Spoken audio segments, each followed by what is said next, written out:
Alléluia. On continue l'étude sur la croissance dans la vie chrétienne parce qu'on est né de nouveau. Puis Dieu a comme projet de faire de nous des hommes et des femmes de Dieu. Y a-t-il quelqu'un qui aimerait ça rester enfant? Enfant de Dieu. Oui, on aime ça, garder nos enfants enfants. On aimerait ça qu'ils restent tout le temps enfants. Mais ça ferait 50 ans qu'on s'en occupe comme un enfant. À quelque part, il y a quelque chose qui ne marche pas. On serait tous posés de devenir adultes. Mais dans le Seigneur, c'est la même affaire. Puis il veut nous amener là. Puis Dieu, il a comme projet de nous amener là. Ça fait partie de l'œuvre qu'il a préparée d'avance afin qu'on rentre dedans, puis ça va nous faire grandir, puis on va devenir à la stature de Christ. Chacun de nous, il faut devenir à la stature de Jésus, pas moins. Vous ne deviendrez pas à la stature de Paul, puis à la stature, je ne parle pas de Paul qui est là, je parle de Paul dans la Bible, ni de Pierre. On ne viendra pas à la stature de Pierre, on ne vient pas à la stature du pasteur dans l'église que vous allez. Il faut chercher à viser la stature de Christ. Puis pour rentrer à ce niveau-là, mais il faut que tu écoutes les enseignements de Christ. Amen. Puis c'est pour ça qu'on étudie la Bible, qu'on étudie l'enseignement du Nouveau Testament. On veut arriver à cette stature-là. Amen. Gloire à Dieu. Mais pour arriver à cela, on a besoin de comprendre ce qui pourra nous nuire pour nous empêcher d'arriver là. Faire attention. La Bible est pleine d'avertissements. C'est comme des pancartes sur le bord du chemin. C'est marqué « Ralentissez, construction ». On passerait à côté de la pancarte de pied dans le tapis. Mais à un moment donné, c'est là, la pancarte, parce que peut-être qu'il y a quelque chose qui s'en vient devant nous autres. Là, on passerait à pleine vitesse. Il y a une autre pancarte qui dit « La route est coupée, là. Passe pas à pleine vitesse. Le pont, il a enlevé le pont. » Là, si tu n'obéis pas aux pancartes, qu'est-ce qui va arriver, vous pensez? Parce qu'il y en a des gens que ça leur est arrivé, ils étaient avec leur cellulaire, puis ils suivaient le GPS, puis le GPS, c'est du tout droit. Le gars, il s'en va tout droit à des pancartes qui dit le pont est coupé, là, la route est barrée. Là. Ils n'ont pas regardé la pancarte qui était là, mais ils ont plutôt écouté le GPS. Mais ils ont passé tout droit, puis ils ont tombé dans la flotte. Ça peut arriver aux chrétiens, cela. Les chrétiens qui vivent leur vie chrétienne sans regarder les avertissements qui sont écrits dans la parole de Dieu. Il y en a plein de pancartes qui nous disent « Faites attention à ça, touchez pas à ça, gardez-vous de cela, fuyez ça. » Il y a plein de pancartes. Mais si on ne les regarde pas, on risque de passer tout droit puis tomber dans la flotte. Puis je pense que la meilleure place pour en parler, c'est quand on étudie les sujets. On a besoin de comprendre ce qui pourra nous empêcher d'arriver à la stature de Christ. Jésus en a parlé. Les apôtres en ont parlé. Il y a plein de versets, parce qu'il y a même des versets dans l'Ancien Testament, dans les psaumes, puis dans les enseignements des prophètes qui ont rapport à ces sujets-là. Puis ça revient, ces sujets-là. On en parle régulièrement. Puis c'est dans le but de vérifier l'état de notre cœur, parce que tout se passe dans notre cœur. Quel est l'état de notre cœur face à ce que Dieu nous dit? Des fois, on peut dire « Voyons, t'es démodé. » On peut s'en foutre, ce qui est écrit là. On peut penser que c'était juste pour le monde de ce temps-là. Mais il y a des choses qui sont... Pas des choses. Toutes les choses sont aussi pour nous aujourd'hui. Parce que Jésus n'est pas revenu pour changer les affaires qui avaient été écrites. Si elle a dit hey, « Je me suis trompé, je ne voulais pas vraiment dire ça », puis là, il commence à rajouter les affaires. Mais aujourd'hui, on dirait que c'est ça qu'on pense, qu'on peut jouer avec ces avertissements-là, puis qu'il n'y aura pas de danger. Oui, il y en a des dangers. On va voir aujourd'hui une autre nuisance à la croissance, puis c'est l'amour des richesses. Je ne dis pas que c'est un problème d'être riche. Le problème, c'est d'être en amour avec cela. Une autre chose qui empêche les chrétiens d'arriver à maturité et de porter du fruit, on en parle parce que c'est écrit encore dans le même verset qu'on a lu la semaine passée, dans Luc 8 au chapitre 14. Jésus parle de la semence qui est tombée dans différents terrains. Puis ça, c'est des terrains, c'est les cœurs des gens. Les terrains là, qu'on voit, là, c'est le cœur. tout dépendant de ton cœur, c'est la même semence qui tombe dans différents cœurs, puis ça a des résultats différents. Là, Jésus, dans Luc 8, 14, nous parle de ce qui est tombé parmi les épines. On est encore dans les épines. La semaine passée aussi, on était dans les épines. Il dit, ce sont ceux qui ont entendu la parole, puis ils s'en vont. Ils allaient s'étouffer par les soucis. C'est ça qu'on a parlé la semaine passée, on a parlé des soucis. Aujourd'hui, il continue son énoncé, Jésus. Il allait s'étouffer par les soucis, les richesses. Aujourd'hui, on va voir les richesses. Et les plaisirs de la vie. Ça sera, si Dieu le veut, la semaine prochaine. Puis il ne porte point de fruits qui viennent à maturité. Il ne porte point de fruits qui viennent à maturité. Est-ce qu'on s'inquiéterait du fait, est-ce qu'il y a des fruits dans ma vie qui sont en maturité? Ou est-ce qu'il y a des choses qui m'empêchent d'arriver à être mature dans le Seigneur, puis d'avoir du fruit? Quand on parle du mot richesse là-dedans, c'est dans Louis II, il parle du texte richesse ou enrichi. Ceux qui sont comme dans une passion, dans un désir, dans un amour à vouloir devenir riche, que ce soit riche financièrement ou riche en biens. Parce que la richesse, ce n'est pas juste de l'argent dans le compte de banque, c'est aussi nos biens. Est-ce que notre cœur est dans les richesses? C'est un danger, c'est un avertissement qu'il y a un danger si notre cœur est là-dedans. Je ne dis pas qu'il ne faut pas en avoir, je dis que de ne pas être en amour avec cela. Le problème là-dedans, le danger, c'est de poursuivre les richesses puis d'oublier Dieu. À un moment donné, les richesses prennent trop d'importance, puis qu'on se met comme notre sécurité, c'est comme si ça serait notre secours. Nos richesses sont notre secours. Il arrive de quoi? On ne pense même pas d'invoquer Dieu. On se confie. Pas grave, j'ai de l'argent à la banque, on va m'en racheter d'autres. C'est devenu comme le remplaçant de Dieu. Il y a un danger là-dedans pour les chrétiens qui veulent grandir dans le Seigneur. Parce que si tu veux arriver à maturité, il faut que tu grandisses dans confiance, dans l'assurance. Tu crois que Dieu il est là avec toi, puis qu'il te fortifie, puis qu'il te guide, qu'il te trouve les portes, qu'il va te secourir, il va t'aider dans ce qui va mal, il t'accompagne. Ta sécurité est en Dieu. Quand tu es rendu mature, comme Jésus, il y a juste Dieu qui compte. Tu t'attends de Dieu, puis tu sais que c'est Dieu qui va pourvoir. Tandis que quand tu es en amour avec les richesses, il y a un danger qu'on n'affermisse pas qu'on ne rentre pas nos racines en Dieu pour notre confiance. Jésus il appelle la confiance en l'argent ou la poursuite de l'argent parce que les gens qui sont assoiffés de toujours avoir plus, ils ne pensent qu'à cela. Jésus il appelle l'argent mammon. Il compare ça à un faux Dieu. Le monde va dire, « Ouais, mais on ne se met pas à genoux devant l'argent. Là. Le monde ne se met pas à genoux. » Tu ne te mets pas à genoux nécessairement pour comme adorer un autre Dieu, mais le fait de mettre ta confiance là-dedans, c'est là qu'il y a un problème. Mammon, là, l'origine araméenne, ça veut dire confiance ou richesse. Ce qu'il fait ta sécurité, ce qui fait tu te sens bien, tu te sens en sécurité, tu te sens secouru, tu te sens que tu as un appui parce que tu te fies à ton compte de banque.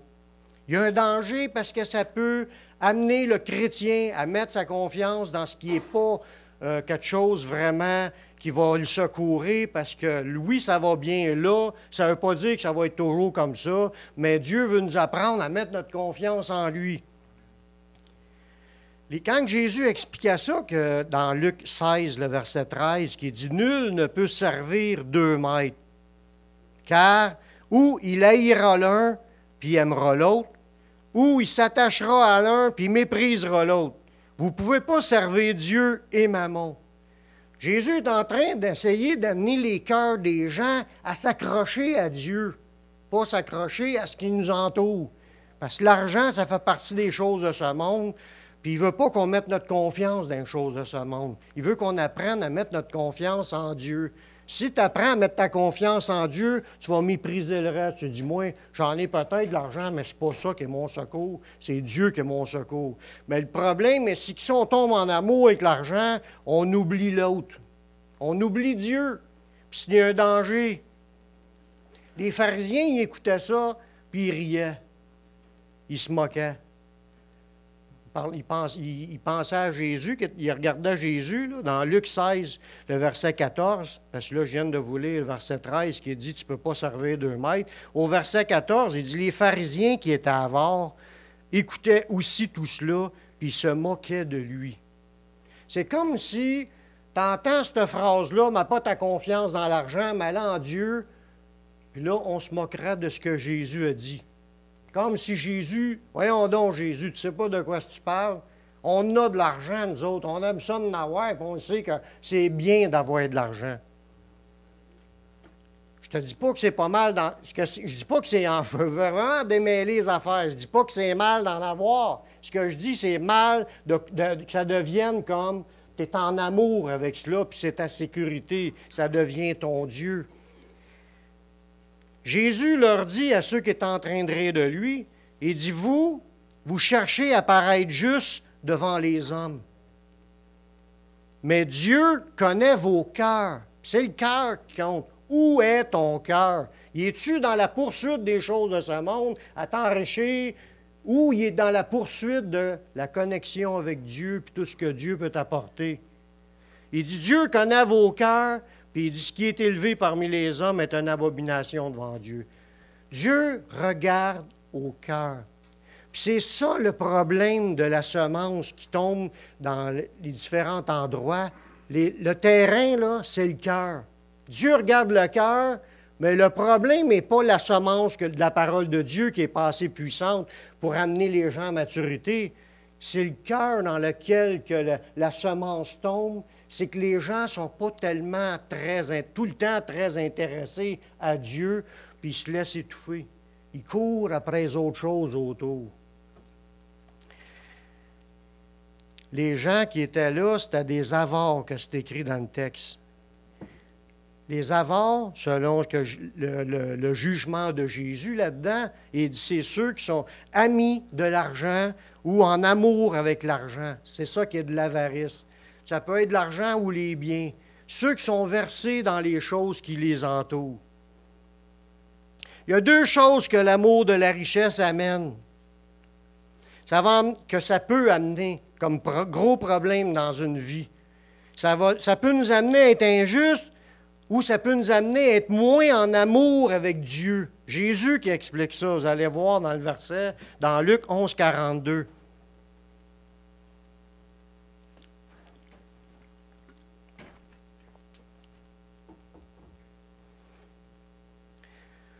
Jésus est en train de parler aux pharisiens que dans l'autre verset, il leur dit que c'est des avares, c'est des gens qui aimaient l'argent, qui aimaient les biens. Mais eux autres, là, dans ce verset-là, il est en train de leur dire, dans un autre verset, dans Luc 11, 42, il dit « Malheur à vous, pharisiens, parce que vous payez la dîme. » Parce que même ceux qui font de l'argent sont capables de s'occuper de ce port-là qu'il fallait qu'ils fassent pour le Seigneur, mais ils étaient capables d'être fidèles à payer le dîme dans l'Ancien Testament, selon la loi de l'Ancien Testament. Fait qu'ils faisaient ce qui était juste sur ce côté-là, mais Jésus pointe sur le problème en continuant son texte. Vous êtes capable de payer la dîme, de la menthe, de la nette, du cumin, tout ça, mais vous négligez le fait d'être avare, le fait d'être quelqu'un qui poursuit les biens, les richesses. Tu peux être capable de payer, donner une part à Dieu. Le problème n'est pas là. Le problème est qu'on peut négliger 2 choses que Jésus mentionne. Négliger la justice, puis l'amour de Dieu. C'est là qu'il fallait pratiquer sans omettre les autres choses. On va juste regarder vitement ce que ça veut dire. Tu peux être un gars qui fait de l'argent, qui est en amour avec l'argent, qui cherche les biens, tout ça, être capable de payer ta part au Seigneur. C'est pas ce côté-là que Dieu regarde, c'est le côté que ça peut t'amener à négliger la justice. C'est que quand tu es un gars, souvent, là, j'ai vu ça, les gens sont en affaires, ils font de l'argent, Puis là, à un moment donné, des offres, des jobs en dessous de la table, des affaires non déclarées. Là, la justice, c'est d'être juste, de payer, de rendre à César ce qui est à César, de marcher droit. Il y a toujours un danger, quand tu es en amour, de vouloir en avoir plus, parce que c'est ça qui est le gros problème, là, d'en avoir plus, que là, à un moment donné, tu vas transgresser les choses justes. Fait que les gens, ils pouvaient tricher du dessous de la table, des fraudes sur le rapport d'impôt. Ça l'amène, l'amour de l'argent peut amener dans la fraude, dans le mensonge, dans toutes sortes d'affaires qui vont être contraires à la volonté de Dieu. La deuxième affaire que ça nuit, c'est que vous négligez la justice, mais vous négligez aussi l'amour de Dieu. Qu'est-ce qu'il veut dire, Jésus, par là, que quand tu aimes l'argent, tu négliges l'amour de Dieu? Parce qu'un chrétien, là, quand son cœur est entièrement vers Dieu, il aime Dieu, puis il démontre qu'il aime Dieu. Quand tu es en poursuite de t'enrichir, faire de l'argent, rouler, là, c'est la grosse affaire, puis là, il y a des, comme je disais tantôt, des actes d'injustice, là, des fraudes, toutes sortes d'affaires. Es-tu en train vraiment d'aimer Dieu, de tout ton cœur, de toute ton âme, de toute ta pensée, de toute ta force? Dieu, es-tu ton secours, ton soutien? On est en train de négliger l'amour de Dieu. Puis, on est tous appelés, quand tu es un enfant de Dieu, à aimer Dieu de tout ton cœur. Mais là, notre cœur, s'il est versé dans les choses du monde, on court après les choses de ce monde, l'argent, les richesses, les biens, l'accumulation, puis ça devient notre sécurité, notre confort. Ça, c'est correct d'avoir un petit peu de confort, mais c'est toujours plus. Des fois, c'est le luxe puis l'overluxe. Quand il y a du monde, tu sais, c'est vrai, là, je dis pas que j'invente rien, puis je crache pas sur le fait qu'un chrétien peut en avoir, qu'il est appelé par Dieu pour faire de l'argent, mais son cœur, il ne faut pas qu'il soit là-dedans. Son cœur, il faut qu'il aime Dieu de tout son cœur. C'est là le problème. Puis ça, si on n'aime pas Dieu de tout notre cœur, mais on ne passera pas le test, puis on ne t'offrera pas. On ne pourra pas porter du fruit puis devenir comme Jésus. Parce que Jésus, lui, aimait son Père de tout son cœur. Ça ne lui a pas empêché de travailler. Il était charpentier, mais il aimait Dieu, son Père, de tout son cœur, même en travaillant. Son cœur n'était pas dans la poursuite des richesses. Puis il a sûrement eu de l'argent dans ses poches. C'est pas là le problème. C'est où ce qui est notre cœur qui a un problème. L'intérêt que nous portons aux richesses, que ce soit des biens ou l'argent, devient un piège pour tous, pas juste pour nous, là, c'est tout le monde. Là. Cela finit par devenir notre sécurité et nous négligeons le plan du salut pour nos âmes. Parce que même ta vie chrétienne, quand tu es rendu dans l'injustice puis tu aimes moins Dieu, tu ne peux pas être rempli de la présence de Dieu, puis être en train de travailler pour l'œuvre de Dieu, puis le salut de ton âme. Quand ton cœur est partagé entre les choses du monde, il y a un danger. Dans le psaume 49, comme je disais tantôt, il y a des versets qui parlent de ce contexte-là. Dans le psaume 49, le verset 6 à 11, ça nous dit « Ils ont confiance en leurs biens. » C'est ça que je vous disais tantôt. On met notre confiance là-dedans. C'est plus juste d'en avoir, on se sent sécurisé parce que c'est là, mais notre sécurité n'est pas à bonne place là, si on pense que c'est nos biens qui nous sécurisent. Ils ont confiance en leurs biens, puis ils se glorifient de leur grande richesse. En réalité, cet argent-là, ça ne sert pas pour le côté spirituel. Tu ne pourras pas sauver ton âme si ça t'empêche d'aller à Jésus parce que tu poursuis les richesses. Tu es en train de passer à côté du plan du salut pour toi. Il dit, ils ne peuvent se racheter l'un l'autre, ni donner à Dieu le prix du rachat. Hey, là, ce verset-là a rapport avec la nouvelle alliance. Parce que dans l'ancienne alliance, il ne parlait pas de ça, qu'il y a un prix de rachat. C'est aujourd'hui qu'on connaît ça, qu'on a été racheté par le sang de Jésus. Nos biens ne pouvaient pas nous permettre de rentrer dans la présence de Dieu ou de rentrer au ciel. C'est le sang de Jésus qui était versé qui nous permet d'être sauvés. Mais il dit, ils sont en amour avec le bien, puis ils ramassent leurs richesses, ils mettent leur confiance dans la richesse, mais ces richesses-là ne leur donnera pas ce qui va leur donner le salut. Ils ne pourront pas se racheter avec ça. Il dit, le rachat de leur âme est cher et n'aura jamais lieu. Ils ne vivront pas toujours, puis ils n'éviteront pas la vue de la fosse. Il est en train de nous faire prendre conscience que même celui qui est en amour avec les biens, un jour, il va mourir. Là. Tu ne vis pas éternellement sur la terre. Là. Tu ne pourras pas t'empêcher qu'un jour, tu vas aller tu vas mourir. Car ils la verront. Il dit, les sages meurent, même les sages, mais l'insensé et le stupide périssent également. Et ils laissent à d'autres leurs biens. Ils s'imaginent que leurs maisons seront éternelles, que leurs demeures subsisteront d'âge en âge, eux dont le nom et sont honorés sur la terre. L'idée, c'est que tu ramasses, tu penses que tu vas garder tout ça, là. C'est parce que tu es en amour avec tout ça, tu penses que c'est ta sécurité, mais oublie pas que ta vie est juste temporaire, tu vas mourir, puis tout ce que tu as ramassé, ça va rester là. Ça a donné quoi d'être en amour avec tout cela si tu n'es pas capable de rentrer dans la vie éternelle? L'important, c'est de penser à aimer Dieu, puis à s'occuper du salut de notre âme. Oui, tu peux faire de l'argent, mais mets pas ton amour là-dedans. Dieu, il y a un plan pour chacun de nous. Il y en a qui sont choisis pour être des businessmen. C'est dans le plan de Dieu.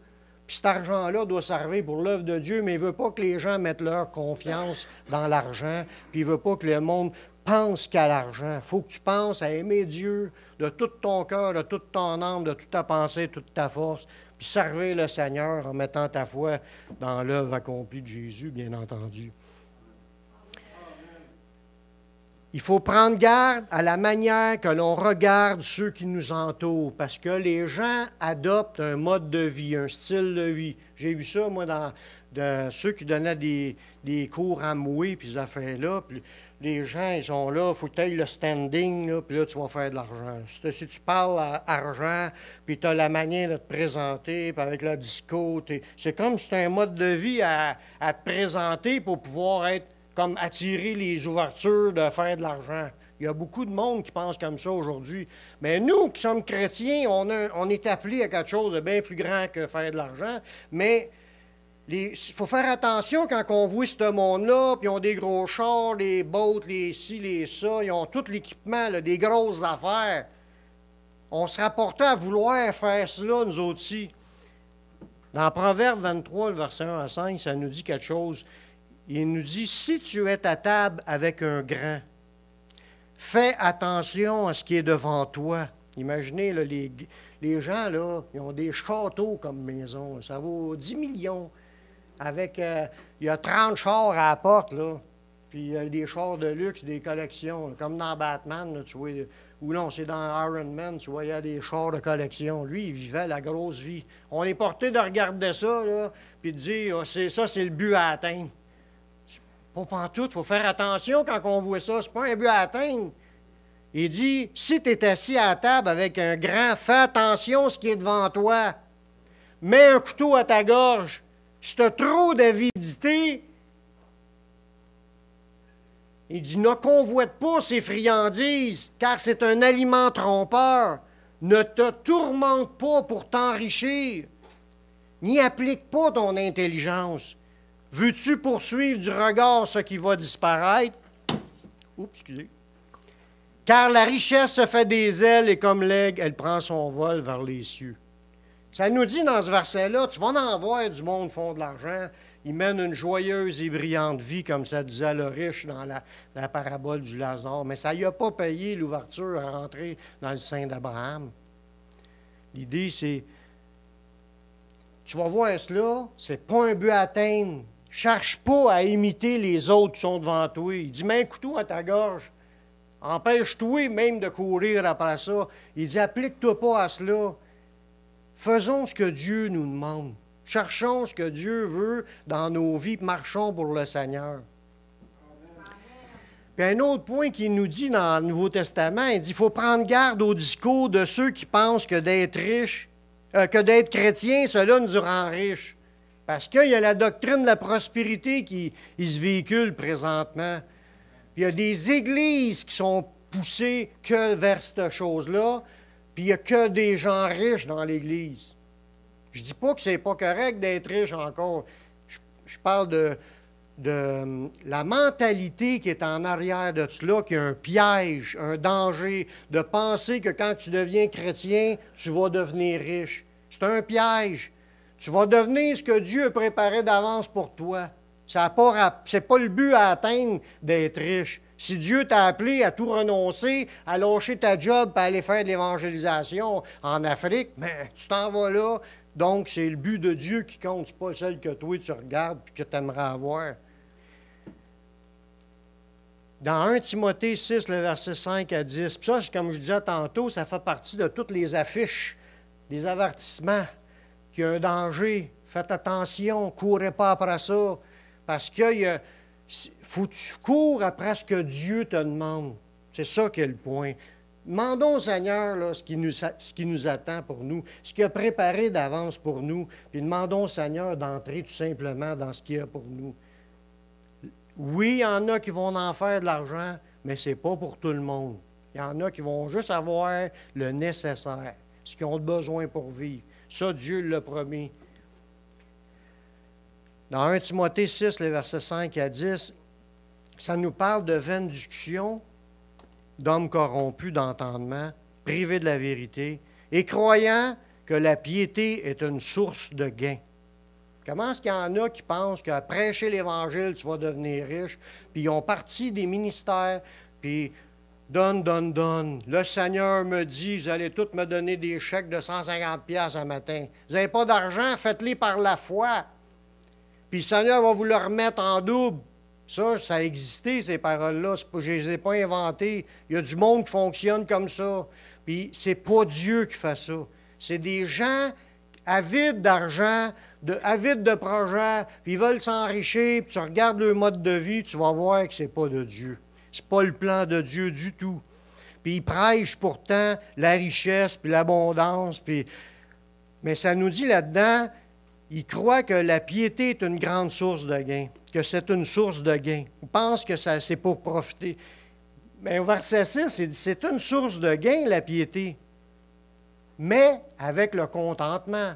Il faut que tu sois capable de te contenter. Et Paul, il nous dit, car on n'a rien apporté dans le monde, puis il est évident que nous ne pourrons rien emporter, en voulant dire quand on va mourir. Donc, ce qu'on a, ça sert juste pour notre temps présent. Donc, si nous, on a la nourriture puis le vêtement, cela nous suffira.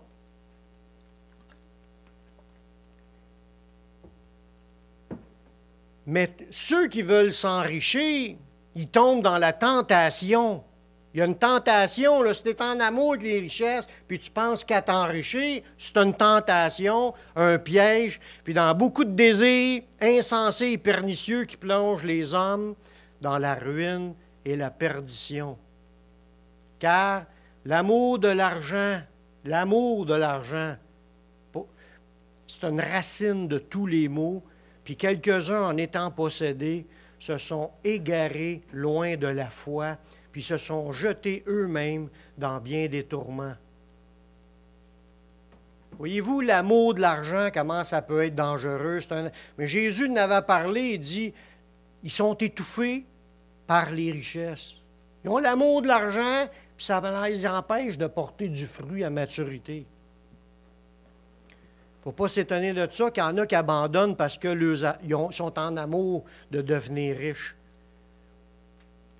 Paul nous aide à comprendre l'idée que nous pouvons utiliser ce que Dieu a mis à notre disposition, mais ne pas s'attacher à cela. On peut utiliser ce que Dieu nous a mis à notre disposition. Tout ce qu'on a, on l'a, c'est Dieu qui nous a permis qu'on l'ait. Si tu as une bonne job, puis ton cœur est à Dieu, mais tu as une bonne job ou tu as une business, tu en fais de l'argent, c'est pas mal si ton cœur est à la bonne place. Mais mets pas ton cœur là-dedans. Il dit ça dans d'autres mots, dans 1 Corinthiens 7, 29 à 31.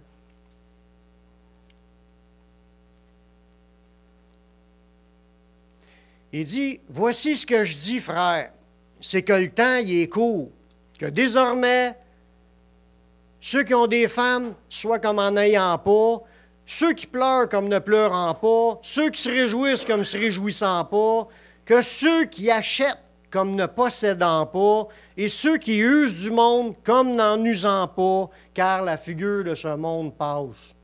Il est en train de nous dire, tu vas être marié,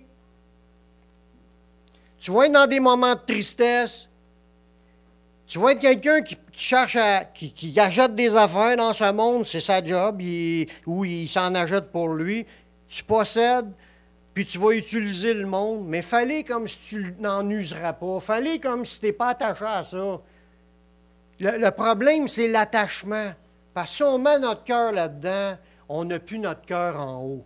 Il faut user des affaires, mais comme si on n'en use pas. Le problème est l'intérêt.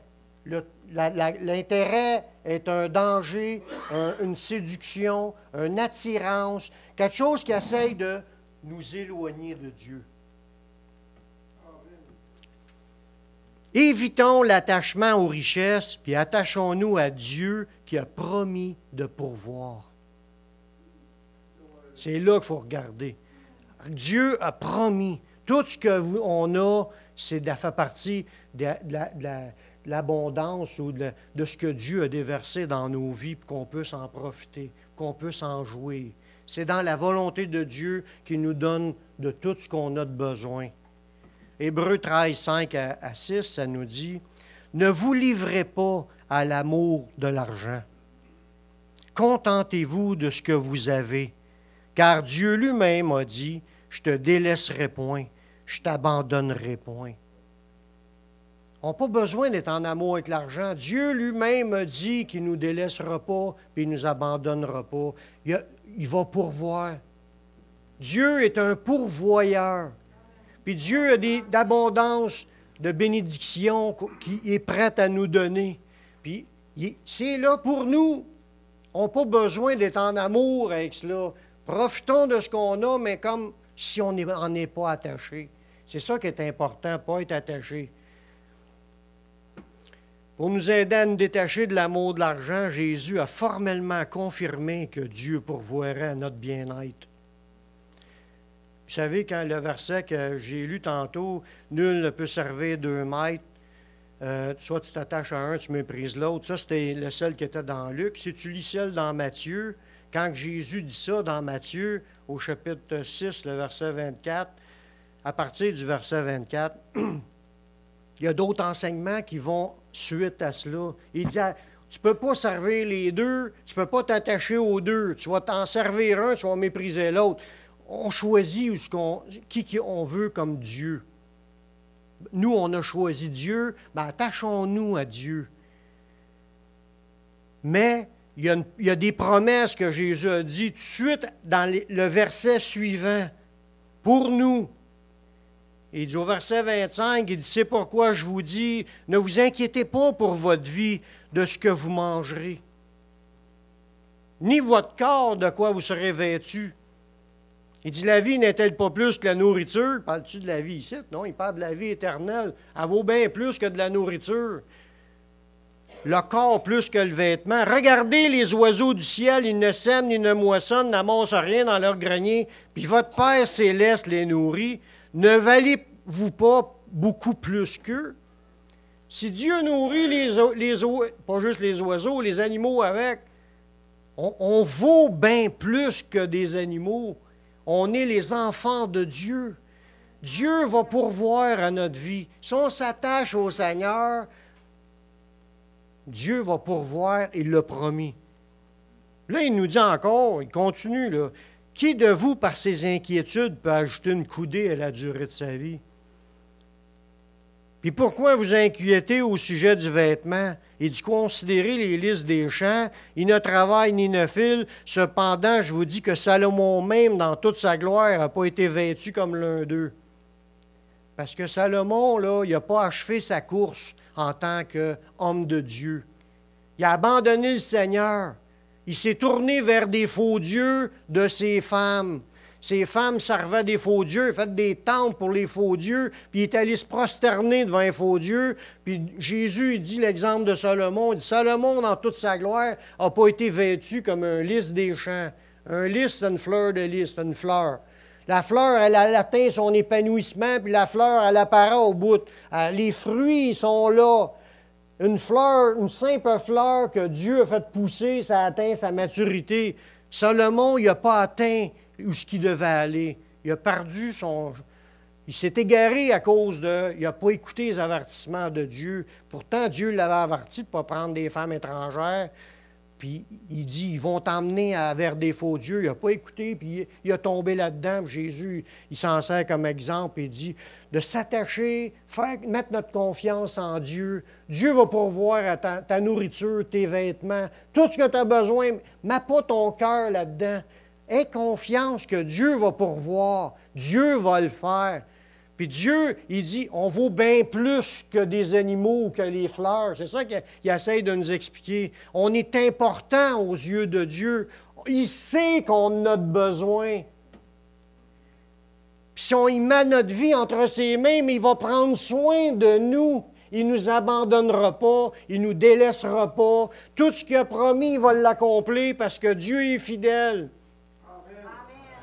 Il dit, si Dieu revint ainsi l'herbe des champs qui existe aujourd'hui puis que demain elle sera jetée au four, ne vous vêtira-t-il pas, gens de peu de foi?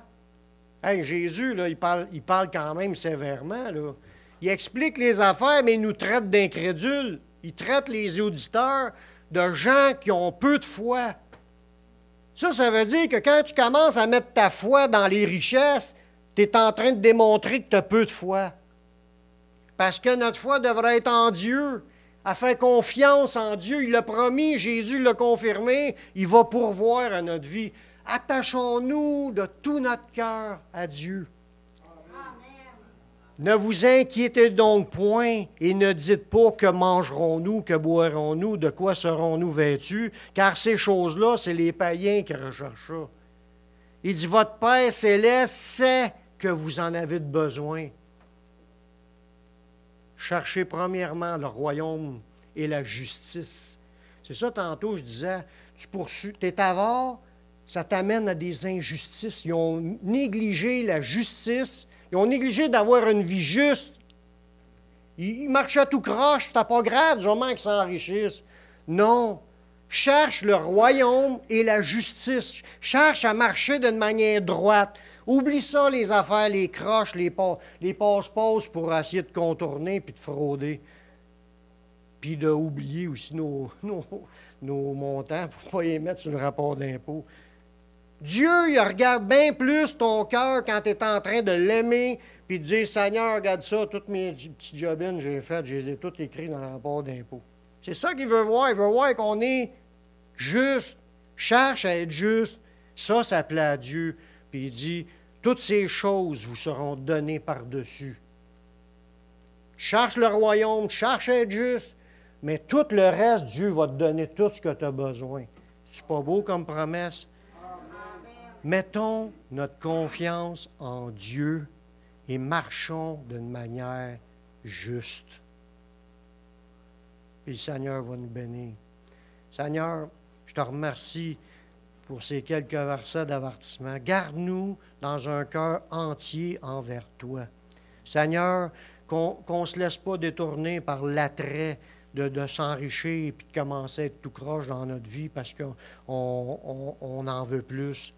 On veut être juste. On veut marcher de manière droite. Puis merci de ce que tu nous donnes. Tu nous appelles aussi à avoir du contentement. Donne-nous de te rendre gloire pour tout ce que tu nous donnes, puis de se contenter de ce qu'on a. Seigneur, on croit que tu vas pourvoir à nos besoins, puis on te fait confiance. On remet nos ventres entre tes mains, dans le nom de ton Fils Jésus. Amen.